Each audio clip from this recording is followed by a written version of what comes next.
आप कभी बहुत ही दुखों में घिर गए हो तो आप श्री कृष्ण के गीता में दिए गए उपदेशों पर ध्यान दें। खुश रहना है तो अपने जीवन के फैसले परिस्थिति को देखकर लें। दुनिया को देखकर फैसले लेते हैं वह हमेशा दुखी रहते हैं। कोई कुछ भी कहे अपने आप को शांत रखें, क्योंकि सूरज की किरणें कितनी भी तेज हो समुद्र को सुखा नहीं सकती। किसी ने शिकायत की प्रभु से, हे प्रभु, मैंने तिनका तिनका जोड़कर घोंसला बनाया था, आपने तूफान भेज दिया, मेरा घर उजड़ गया। ऊपर से एक आवाज़ आई, तेरे घोंसले में एक जहरीला सांप आया था तुझे खाने के लिए, इसलिए तूफान भेज दिया ताकि तुम जाग जाओ और उड़ जाओ, तुम्हारी जान बच जाए। जीवन में कितनी परेशानियाँ आती हैं, हमें पता भी नहीं चलता कि हमारा परमात्मा हमें किस तरह से बचाता है। अगर तुम्हें ऐसा लगे कि तुम्हें ईश्वर कष्ट दे रहा है तो विश्वास रखिए, तुम्हें वे कष्ट से पार भी ले जाएंगे।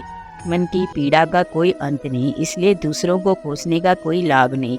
इसका सबसे सरल उपाय है तुम अपने मन को, अपने आप को ईश्वर के लिए समर्पित कर दें। ईश्वर के साथ जुड़ते ही जीवन में खुशियों का, सुकून का, संयम का, सहन शक्ति का, प्रेम का, नई ऊर्जा का, जीवन की सही राह का, संतुष्टि का आरंभ होने लग जाता है।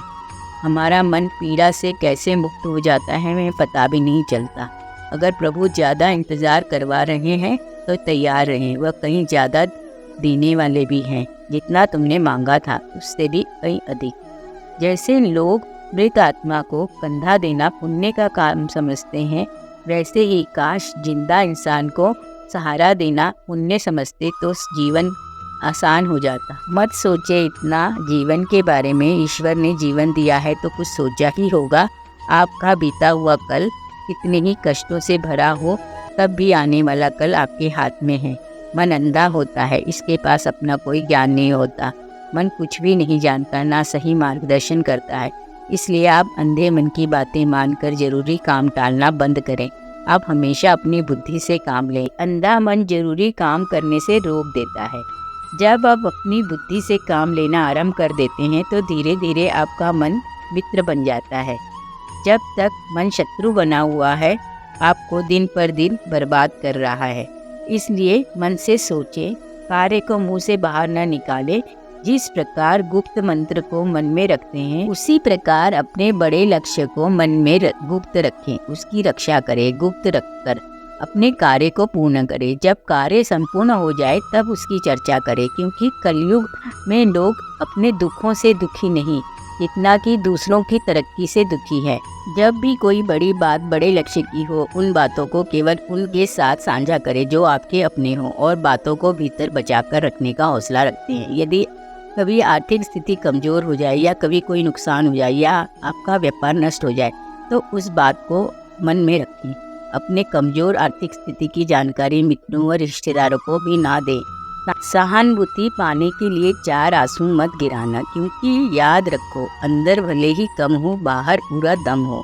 क्योंकि अगर आपकी आर्थिक स्थिति कमज़ोर होने का पता चल जाएगा, लोग ना व्यवहार से पैसा निकाल लेंगे।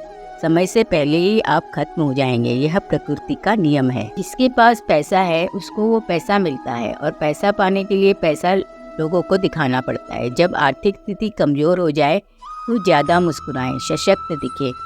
लोग उतना ही समझ पाते हैं जितना आप दिखाना चाहते हैं। रोना धोना छोड़िए औसत जीवन को स्वीकार करना। मित्र या रिश्तेदार पर विश्वास करना छोड़िए। एक बात हमेशा याद रखें, यदि आपके आसपास के लोगों की जीवन शैली नकारात्मक कार्य करने वालों से लिप्त है, कितने भी करीबी हो, तुम्हें भविष्य में आज नहीं तो कल नुकसान अवश्य ही पहुंचाएंगे। इसलिए आपके जीवन में कुछ नहीं बदलेगा जब तक आप खुद को नहीं बदलोगे।